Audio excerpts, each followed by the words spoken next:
இனிய காலை வணக்கம். மகதிஷியின் தினம் ஒரு யோகா. மகதிஷியின் தினம் ஒரு யோகாவில் இன்று செய்து காமிக்கக்கூடிய ஆசனம் அர்த்த சந்திராசனம். 2 சுட்டுகளாக செய்து காமிக்க இருக்கிறோம். முதல் சுற்றில் ஒரு 15 அல்லது ஒரு 20 எண்ணிக்கை செய்து முடித்துவிட்டு சிறிது ஓய்வுக்கு பின் மூச்சு சுவாசம் முடிந்த பிறகு அர்த்த சந்திராசனா 2வது சுற்று செய்து காமிக்க இருக்கிறோம். இந்த அர்த்த சந்திராசனா செய்வதனால் ஏற்படும் நன்மைகள், நம்ம கழுத்தில் உள்ள பிரச்சனை தைராய்டு கிளாண்ட்லாம் தீர்க்கப்படுகின்றன. அது மட்டும் இல்லாமல் கைகள் கால்கள் வலுப்பெறுகின்றன. அது மட்டும் இல்லாமல் நம்ம விலா எலும்புகள்லாம் நல்லா பயிற்சி கொடுக்கறதுனால இந்த விலா எலும்புலாம் நல்லா விரிவடைஞ்சு நல்லா ஒரு நல்ல ஒரு தோற்றம் நம்மளுக்கு அளிக்கக்கூடிய ஒரு ஆசனமாக இந்த ஆசனம் இருக்கப்படுகின்றன. இன்று ஒரு பூசணிக்காயை பற்றி பார்க்க இருக்கிறோம். இந்த பூசணிக்காய் சாப்பிட்டா என்னென்ன நன்மைகள், இந்த வெண்பூசணி நம்ம மார்க்கெட்லாம் பார்த்துப்போம். வெண்பூசணி நிறைய இடத்துலலாம் போட்டுட்டு மார்க்கெட்டில் விற்பனை பண்ணிகிட்ருக்காங்க. அந்த வெண்பூசணி சாப்பிட்டா என்னென்ன நன்மைகள், வெண்பூசணியில் வைட்டமின் பிசி மற்றும் கால்சியம், பொட்டாசியம், இரும்பு சத்து, நார் சத்து என பல சத்துக்களை கொண்டுள்ளது இந்த வெண்பூசணி. இந்த வெண்பூசணி ஏதாவது ஒரு வகையில் நம்ம உணவில் எடுத்துக்கொண்டால் கூட்டாவோ பொரியலாகவோ நம்ம சாம்பார்லேயோ நம்ம போட்டு ஏதாவது ஒரு வகையில் நம்மளும் சாப்பிட்டுட்டு சிறு குழந்தைகளுக்கெல்லாம் சாப்பிட்டு வந்தால் பல நன்மைகள் நம்மால் அடைய முடியும். அந்த வெண்பூசணி நம்ம ஜூஸாக சாப்பிட்டோம்னா உடம்பில் உள்ள நரம்புகள்லாம் பலம் பெறுகின்றன. அது மட்டும் இல்லாமல் உடம்பில் மன அமைதி கிடைக்கின்றன, மன இறுக்கத்தை போக்குகின்றன. அது மட்டும் இல்லாமல் சில பேருக்கு என்ன பண்ணுன்னா சிறுநீரில் ரத்தம் வர மாதிரி இருக்கும். அதுமாரி உள்ளவங்களாம் இந்த வெண்பூசணி நம்ம எடுத்துக்கிட்டோம்னா அந்த பிரச்சனை நீக்கப்படுகின்றன. அது மட்டும் இல்லாமல் இந்த மூலம் சம்பந்தமான நோய்கள்லாம் நீக்கப்படுகின்றன. நம்ம உடம்பில் உள்ள தேவையில்லாத கெட்ட நீரெல்லாம் வெளியேற்றுவதற்கு இந்த வெண்பூசணி மிக முக்கிய பங்கு வகிக்கின்றன. அது மட்டும் இல்லாமல் உடம்பு இந்த ஹீட்டெல்லாம் குறைச்சி நம்ம குளிர்ச்சியாக இருக்கிறதுக்கு வெண்பூசணி பயன்படுகின்றன. இந்த வெண்பூசணியை பற்றி இன்றைக்கி பார்த்து தெரிஞ்சுக்கிட்டோம். இப்போ நம்ம அர்த்த சந்திராசனா செய்து காமிக்க இருக்கிறோம். சில உடலழக பயிற்சிகளை செய்து முடித்து விட்டு அர்த்த சந்திராசனா செய்து காமிக்க இருக்கிறோம்.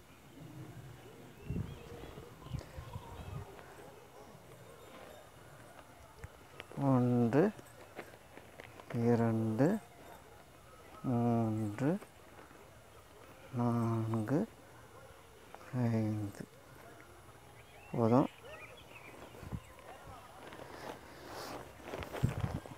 நல்லா காலை பக்கவாட்டத்தில் வச்சு அதுக்கு நேரம் கையை வச்சுக்கிட்டு அடுத்த காலை தூக்கிட்டு இந்த தொடை மேலே தொடையில் வச்சுக்கிட்டு 2, 3, 4, 5, 6, 7, 8, 9, 10, 11, 12, 13, 14, 15. நன்றி ஆஜியார். ஓய்வு. அது இந்த பக்கத்தில் ஒரே ஒரு தடவை செஞ்சு காட்டுங்க. மகதி இருக்கட்டும், நீங்கள் செஞ்சு காட்டுங்க. இந்த நெட்லையா ஒரே தடவை செஞ்சு காட்டுங்க. நல்லா கவனிச்சிங்க. இடையூறாக இருக்கிறதுனால தான் 2 பேர் செய்கிறல ஒரு இப்போ செஞ்சு காட்டினா போகிறேன். இதான் பொசிஷன்.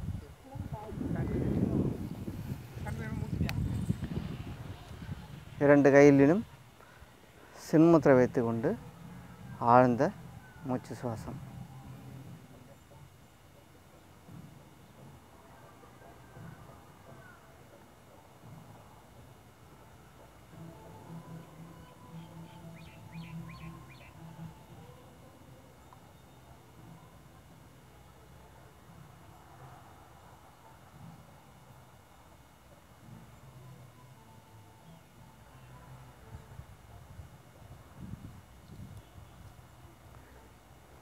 அர்த்த சந்திராசனம். இந்த அர்த்த சந்திராசனம் நம்ம செய்வதனால் நம்ம செய்யும் பொழுதே நம்ம தொடைப்பகுதியெல்லாம் ஒரு நடுக்கம்லாம் ஏற்படுது, வைப்ரேஷன் சொல்கிறோம் இல்லையா, அதுமாரி ஏற்படுது. தொடைப்பகுதியில் உள்ள தேவையில்லாத கொழுப்பை கரைக்கிறதுக்கு இந்த அர்த்த சந்திராசனம் முக்கிய பங்கு வகிக்கின்றன. தொடர்ந்து நாங்கள் அளிக்கக்கூடிய ஆசனம்லாம் தொடர்ந்து செய்து பாருங்கள். தொடர்ந்து ஆசனம்லாம் செய்து வந்தால் நம்ம உடம்பையும் மனதையும் ஆரோக்கியமாக வைத்துக்கொள்ள முடியும். சிறு குழந்தைகள்லேருந்து நம்ம ஆசனம்லாம் அழுத்தி வந்தோம்னா அவங்க கல்வியில் மற்றும் விளையாட்டுத் துறையிலலாம் சிறந்து விளங்குறதுக்கு இந்த ஆசனங்கள்லாம் முக்கிய பங்கு வகிக்கின்றன. தொடர்ந்து முடிஞ்சளவு நம்ம ஆசனம் இல்லைன்னா நடைப்பயிற்சி இல்லைன்னா நீச்சல் சிப்பிங் கயிறு ஏதோ ஒரு வந்து விளையாட்டு நம்ம வந்து விளாண்டுக்கிட்டே இருந்தால் நம்ம உடம்பை வந்து ஆரோக்கியமாக வைத்துக்கொள்ள முடியும். முடிஞ்ச அளவு நம்ம வீட்டுக்குள்ளேயே உள்ள விளையாடுறதெல்லாம் நிறுத்தி விட்டுட்டு நம்ம வந்து சிறு குழந்தைகள்லாம் நம்ம காலையிலும் மாலையிலும் நம்ம வெயில் பட அந்த சிறு குழந்தைகள்லாம் வெயில் பட நல்லா விளாண்டால் தான் நம்ம வந்து ஆரோக்கியமாக வாழ முடியும். நம்ம வந்து சூரிய ஒளி வந்து நம்ம உடம்புல வந்து படணும். காலையிலும் மாலையிலும் நம்ம உடம்புல பட்டால் தான் நம்ம வந்து ஒரு சரும பிரச்சனைலாம் இல்லாமல் இருக்கிறதுக்கு முக்கிய பங்கு வகிக்கும். அது மட்டும் இல்லாமல் நம்ம உடம்புல வந்து வேர்வை வந்து வெளியேறணும். அப்போ தான் நம்ம உடம்புல உள்ள கழிவுகள் வந்தால் அதன் மூலியமாக நீக்கப்படுகின்றன, தோள்கள்லாம் வலுப்பெறுகின்றன. அதுமாதிரி நம்ம முடிஞ்ச அளவு நம்ம வீட்டுக்குள்ளேயே உட்காந்துட்டு விளையாடாமல் மொபைல்லாம் எடுத்து அதிகமாக மொபைல்லாம் பயன்படுத்தாமல் நம்ம வெளியில் வந்து நம்ம அதிகமாக முடிஞ்சளவு விளையாட்டில் வந்து முக்கியத்துவம் கொடுக்கணும். அது மட்டும் இல்லாமல் எந்தெந்த நேரம் படிக்கணுமோ அந்த நேரம் நம்ம படிச்சுட்டு நம்ம பாட்டே விளையாண்டோம்னா நம்ம யாரும் நம்மளை கேட்க போகிறதில்ல. அதுமாரி இருந்தோம்னா நம்ம கல்வியிலலாம் வந்து சிறந்து கொள்ள முடியும். உடம்பும் நல்லா ஆரோக்கியமாக இருக்கும். அடிக்கடி ஹாஸ்பிட்டல் போகிற அந்த பிரச்சனைலாம் இல்லாமல் நம்ம வந்து ஆரோக்கியமாக வாழ முடியும்.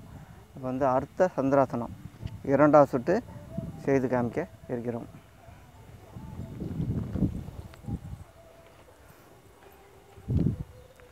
ஒன்று, 2, 3, 4, 5 பக்கம் உபயோகித்து கொண்டு கைகளை உபயோகித்து கொண்டு பக்கத்தில் காலத்துக்கு கொண்டு தொடையை வந்து 1 2 3 4 5 6 7 8 9 10 11 12 13 14 15 2 ஆச்சு மகரி அவர்கள்.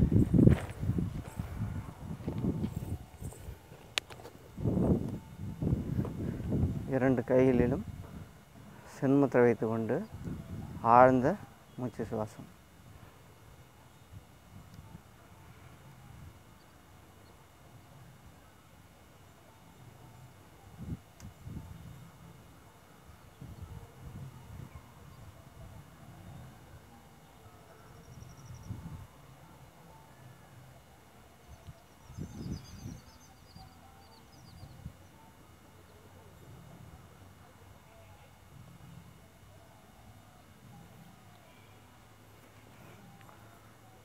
அர்த்த சந்திராசனம் 2 சுற்றுகள் செய்து முடித்து விட்டோம். இது வந்து ஒரு எளிமையான பயிற்சி தான், ஆனால் பார்க்கறதுக்கு எளிமையாக தான் தெரியும். நம்ம அந்த ஆசனம் செய்யும் பொழுது நம்ம தொடைப்பகுதியெல்லாம் ஒரு வலி ஏற்படும். இந்த வலி ஏற்படுறதுனால என்ன பண்ணால் தேவையில்லாத கொழுப்புகளாம் கரைக்கிறதுக்கு வந்து இந்த ஆசனம் வந்து முக்கிய பங்கு வகிக்கணும். அது மட்டும் இல்லாமல் சில பேருக்கெல்லாம் இடுப்பு வலி அதிகமாக இருக்கும். இந்த இடுப்பு வலி அதிகமாக உள்ளவங்களாம் இந்த ஆசனம் தொடர்ந்து செஞ்சால் அந்த இடுப்பில் உள்ள வலியெல்லாம் போகும். அது மட்டும் இல்லாமல் இடுப்பில் உள்ள இந்த தேவையில்லாத கொழுப்புகளை வந்து கரைக்கிறதுக்கு வந்து இந்த அர்த்த சந்திராசனம் முக்கிய பங்கு வகிக்கின்றது. முடிஞ்சளவு நம்ம வந்து உடம்பை ஆரோக்கியமாக வச்சுக்கொள்ள வேணும்னா சரியான உணவு எடுத்துக்க வேண்டும், ஆரோக்கியமான உணவுகள் எடுத்துக்க வேண்டும். காய்கறிகள், பழங்கள், கீரை வகைகள், முளைக்கட்டிய தானியங்கள் அதெல்லாம் நம்ம உணவில் நம்ம அதிகமாக எடுத்துக்கணும். அது மட்டும் இல்லாமல் நம்ம வந்து தண்ணீரை வந்து அதிகமாக குடிக்கணும். தண்ணீர் எப்போ குடிக்கணும்னா நம்ம சாப்பிட்றதுக்கு ஒரு அரை மணி நேரத்துக்கு முன்னாடியோ ஒரு 1/4 மணி நேரத்துக்கு முன்னாடி தண்ணி குடிக்கணும்.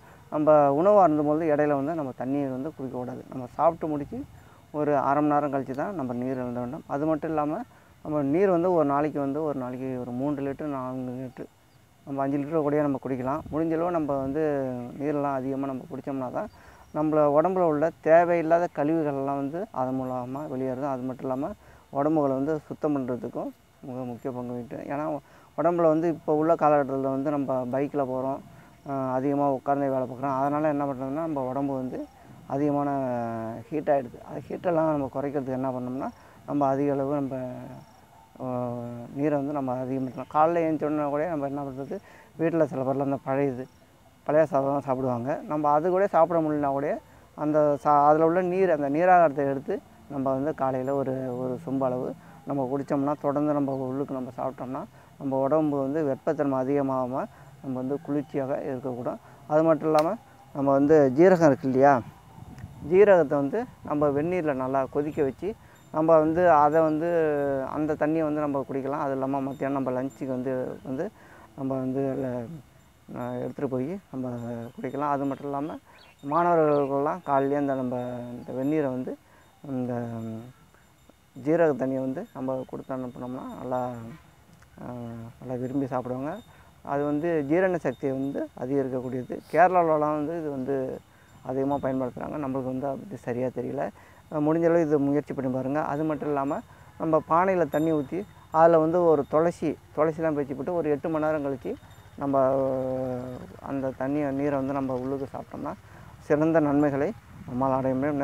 மிகவும் ஆற்றல் தரக்கூடிய ஒரு நீராக மாறும். நம்ம வந்து துளசியை வந்து அது தள்ளியப்பட்டால் முடிஞ்சளவு நாங்கள் அளிக்கக்கூடிய டிப்ஸ் எல்லாம் பயன்படுத்தி பாருங்கள். பயன்படுத்தி அந்த கமெண்ட்ஸாக கொடுங்க. நாங்கள் வந்து ஒரு நாளைக்கு என்ன பண்ணுறோம்னா ஆசனம் மட்டும் இல்லாமல் சில தகவலெல்லாம் போடுறோம். மூலிகை பற்றிய தகவல்கள், பழம் பற்றிய தகவல்கள், இதெல்லாம் சாப்பிட்டா என்ன நன்மைகள்னு சொல்கிறோம். அதுமாரி ஆசனம்லாம் செய்வதனால் என்ன நன்மைகள் அதெல்லாம் தொடர்ந்து வலியுறுத்திக்கிட்டு இருக்கோம். அது மட்டும் இல்லாமல் சில எளிய பயிற்சியெல்லாம் நாங்கள் தொடர்ந்து அளிச்சிக்கிட்டு இருக்கோம். ஆனால் மிகவும் அந்த எளிய பயிற்சியெலாம் என்ன முக்கியமான உள்ளதுன்னா அந்த தைராய்டு கிளாண்டு, இந்த இடுப்பு பகுதிக்கெலாம் பயிற்சி உள்ளதெல்லாம் ஒரு நிமிடம் செய்யக்கூடிய பயிற்சிகள் நான் நிறையா அளிச்சிட்ருக்கோம். முடிஞ்சளவு மகதீர்ச்சியின் தினம் ஒரு யோகா சேனலை வந்து தொடர்ந்து பாருங்கள். லைக் பண்ணுங்கள், ஷேர் பண்ணுங்கள், கமெண்ட் பண்ணுங்கள், சப்ஸ்கிரைப் பண்ணுங்கள். நாளை ஒரு சிறப்பான ஆசனத்துடன் உங்களை சந்திக்க தயாராக இருக்கிறோம். நன்றி, வணக்கம்.